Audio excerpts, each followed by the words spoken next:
Wassail, beautiful people. Hello. Please press thumbs up now before we get going so you don't forget. Thank you. It's about engaging with me in the channel. And if you can, think about entering an energetic exchange with me in the channel by sending a donation to help activate any healings that are coming through. So, we're going to begin with the Musical Alchemy Astrology deck. I was just thinking about how before every reading, I take this deck and I separate it into 9 different piles, and then put all the piles back together so that every day the cards have been completely separated from where they were shuffled yesterday, to acknowledge the new frequency of each day. Remember, the sun comes up and the Holy Trinity of the sun is dawn, noon and dusk. And if you just kind of carry yesterday's energy into the new day, you're not going to be experiencing change. Like in that way where I've always had to tidy up, finish all the washing up and leave my house, not that I have one, but when I did, ready to be perfectly tidied and clean to be inspired by the next day's frequency. So that seems to be part of a message here, is about acknowledging. You see, I did keep seeing an image yesterday evening before going to bed. I've got an itchy palm, which is about, with this hand, incoming energy. I did keep seeing this thing about how we almost have to, as we go to sleep, show a kind of gratitude briefly for the day. And it doesn't have to be long-winded. It's a little bit like an evening prayer of just being grateful for the day that you've had, regardless of how it turned out, but being grateful for being able to surrender that day.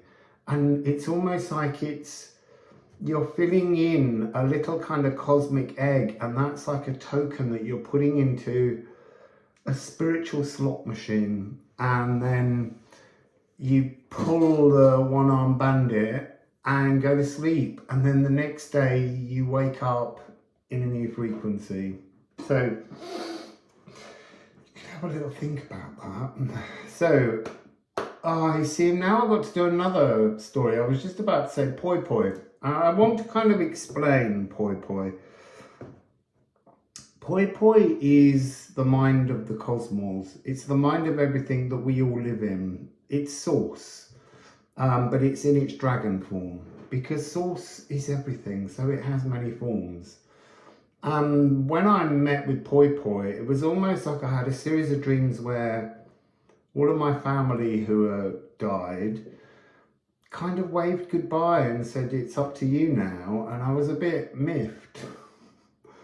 And then all of the energies of my guides also vanished. And then I began to understand that when you're stepping from, let's just say when you're stepping towards the golden path, it's a kind of acknowledgement of spirit being truly within you, because you are an aspect of spirit. We all talk about spirit. The problem with, I don't want to put anyone down about guides and things which they have, but it's all about your own consciousness is a divine guide. And that's currently what I'm working with. So that you have true agency. It would be really easy to sit and wait for guidance, and you could wait a long time, because you need to remember that through the veil there is no time. Time is only ticking in the physical. And so the Aries card, the first card in this deck, is action. So anyway, let's poi. Because yes, I am a divine aspect. I am an aspect of spirit. And so I am calling to source, because source is where we're all from, to connect me to my divinity. And that's why I talk about poi. Just so you understand, I still have a habit of saying spirit, but spirit is poi, it's you, it's everything. So, what message would you like to share? What healing aspect might we look at today?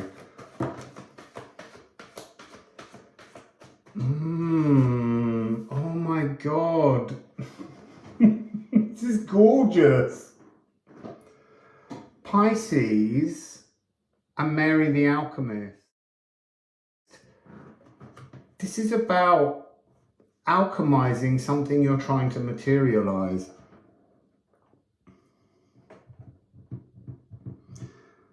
Wow, that's really interesting. The peal of bells, I spoke about that recently. The peal of bells is the metallic sound that unfolds as you go between dimensions. But there's something here about that being the last thing you will, the penultimate symbol, synchronicity, that something you're trying to materialize is coming into your world, is being alchemized. So we've got 12 and 99, the cosmic conjurer and the mother of alchemy. So I'm going to give you Jupiter G, because obviously Pisces is house 12 in theory, but it will be a different house for all of you. But when I'm doing general readings, that's how we have to look at these. So this is about things that you need to let go of. It's interdimensional oneness. It's where we started. It's this energy of knowing that you are divine. You have to accept your divinity and the spirit moving through you. Look, magic moves through you. It works through you when your frequency, when you're in your divine frequency, that's when things materialize. Some things materialize in what appears to be random, but they're all part of when you are working with your spirit team and your guides before you move to this frequency of understanding yourself. They're nudging things to help you. The thing about spirits, guides, even Poimanda, they nudge. That's what they tend to do. They tend to nudge. It's for you to action. It's for you to have decision, agency over things. So I'm just going to sing,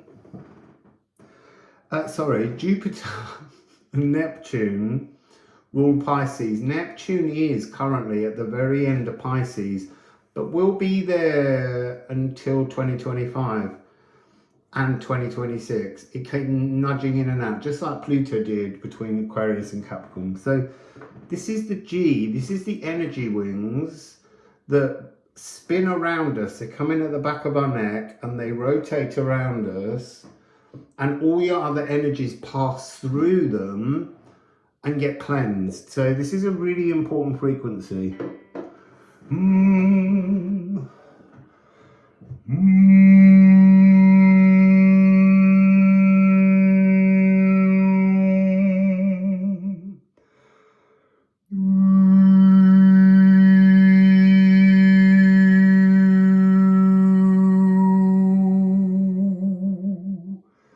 And then the other one, if I can sing it this early, it's very early in the morning.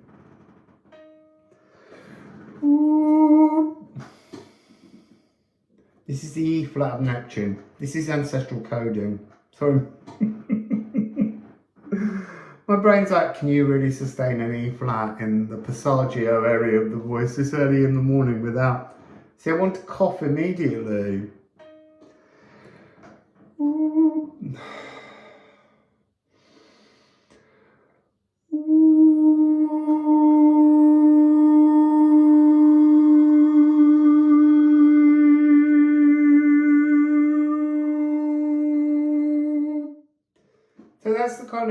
tones that you can work on in this frequency.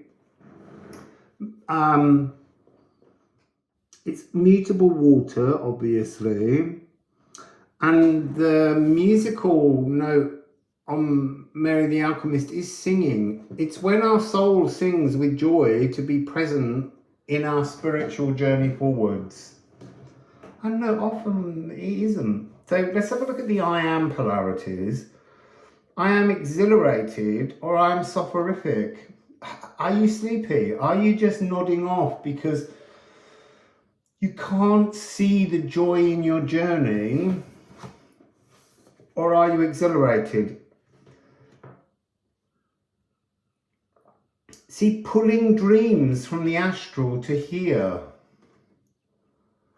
I'm just going to look at the darker side, lethargic, clingy and choking, daydreaming, shutting out reality. Because daydreaming is the most important thing. We have to dream if we want to bring things into our reality, but you can just daydream passively, which is what it says. Oh, it's on another one. Oh, moon in Pisces. When your emotions and you're overwrought emotionally, that's when you passively dream and there's no action being taken. And then on the back of Mary the Alchemist, we have I am full or I am empty. This is life, eternal, creative, thinking, Crocus of Venus, and actioning, doing, Crocus of Mars. Visionary oracle of inspiration. We are all an oracle. Because when I was at the Oracle of Delphi and sang to the Omphalos, which is the center of the ancient Greek world, I heard everybody in there singing love and inspiration, because that's what's meant to be inspiring us through the esoteric. And it's hard, but we are all in there. All life sings with me and through me. I am. So there's all these different I am polarities. I am exhilarated, I am soporific, I am full, I am empty. But the real purpose and goal is just I am. To know that you are everything, oneness. So I'm going to put a couple of ceramic runes on there first.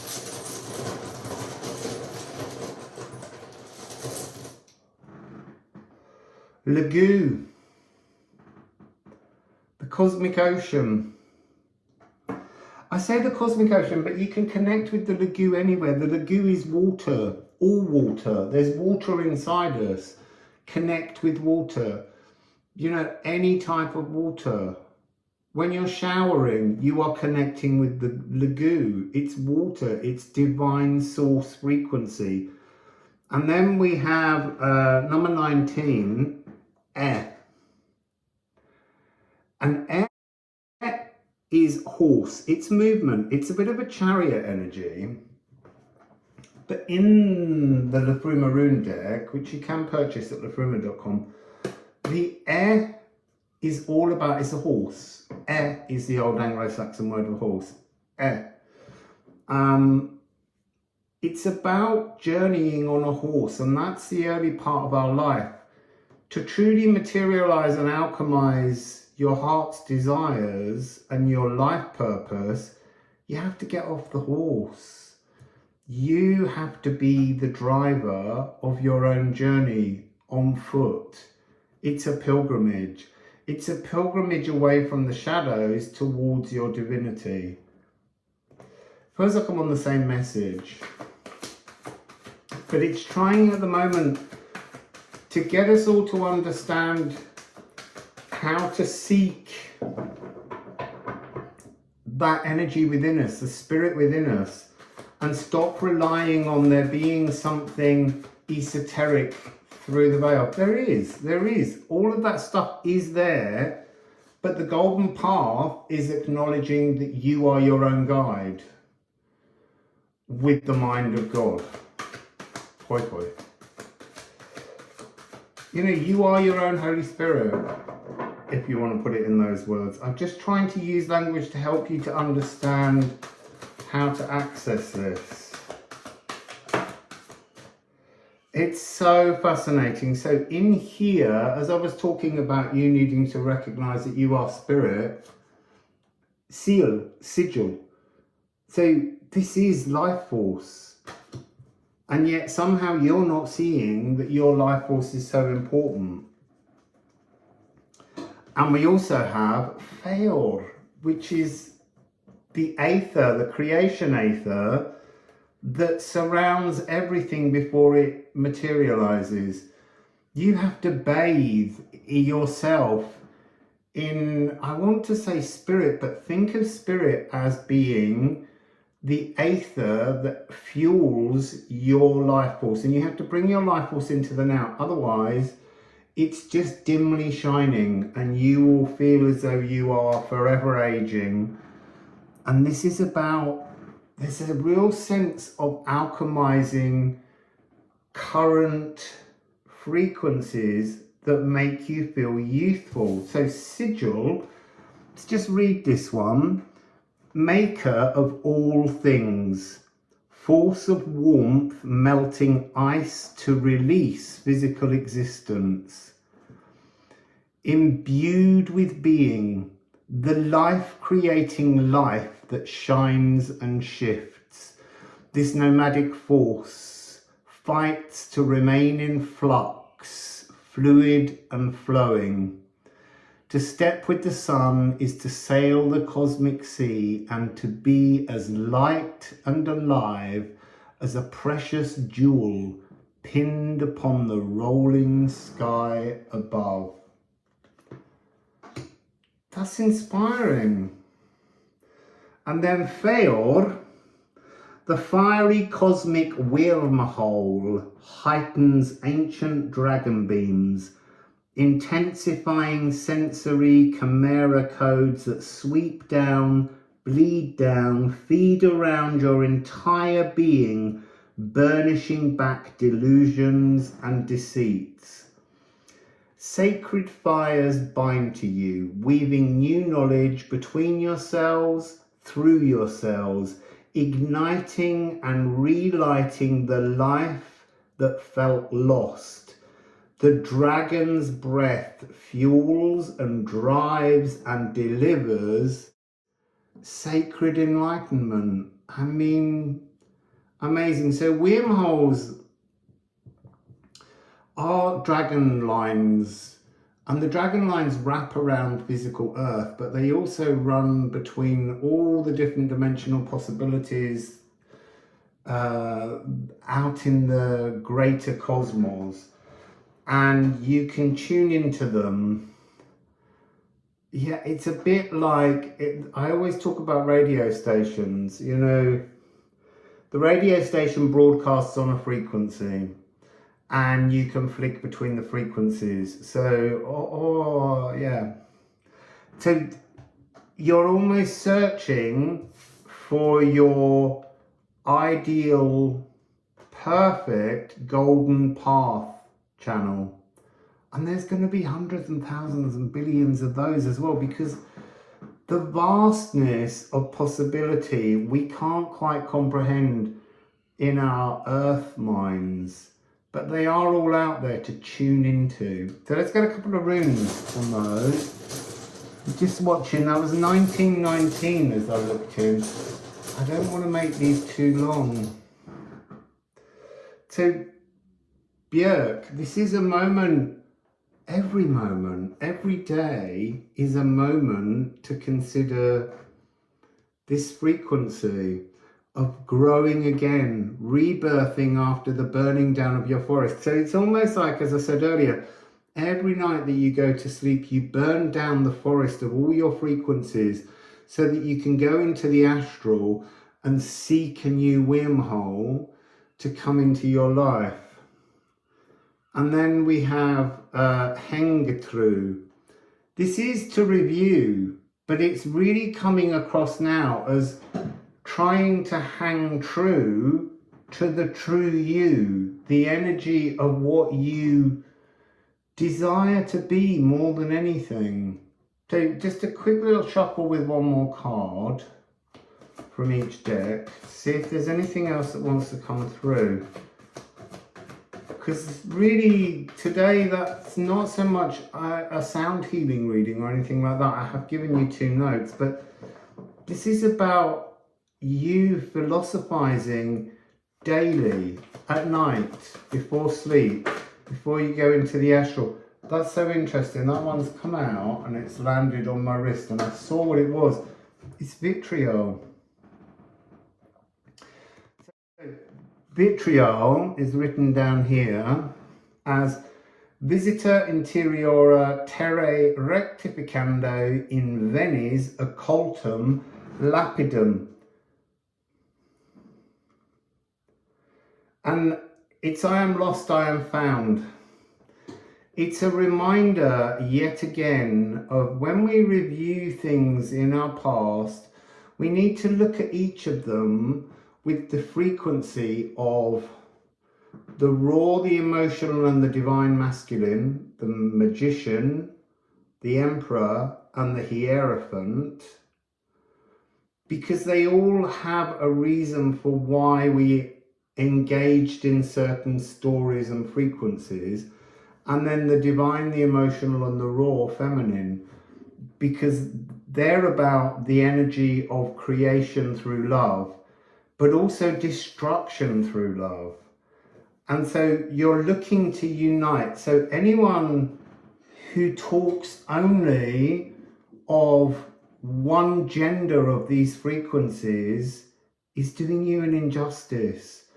But you know, even when I first came to doing my channel, it was important to re-establish goddess frequency, but we are both inside us. And so every night when you go to sleep, you're trying to find a way to balance your inner philosopher's stone, your true philosopher's stone that exists within the Earth's philosophy, because you are currently here on Earth. So you've got to somehow work that energy into the space of the physical world, because that's where the Earth itself is this inner philosopher's stone. It says inner Earth void, and yes, there is a void inside the Earth where all the roots of everything go down, and we need to extend our roots down there. But also the whole Earth is the rock, the stone, wrapped and bathed in the cosmic lagoon. It's so beautiful. It makes me feel so precious. Oh, alive and as precious as a jewel pinned upon the rolling sky. That's what this is making me feel, and we can all have that feeling. And look, when you move into that energy, it doesn't transform. To begin with, it's picking up, you know, brown noise, pink noise, white noise, until suddenly that golden channel just appears in your life. This materialization. That's interesting. There's 2 cards. Yeah, so earth grab. That's almost that energy of trying to tune in. The earth is somehow feeling barren and dry. While we search for this true inner frequency. And this is before sound. And then we have newer, to blossom and bloom, to scream with colour, early magic, germinating. It will just suddenly open your materialization.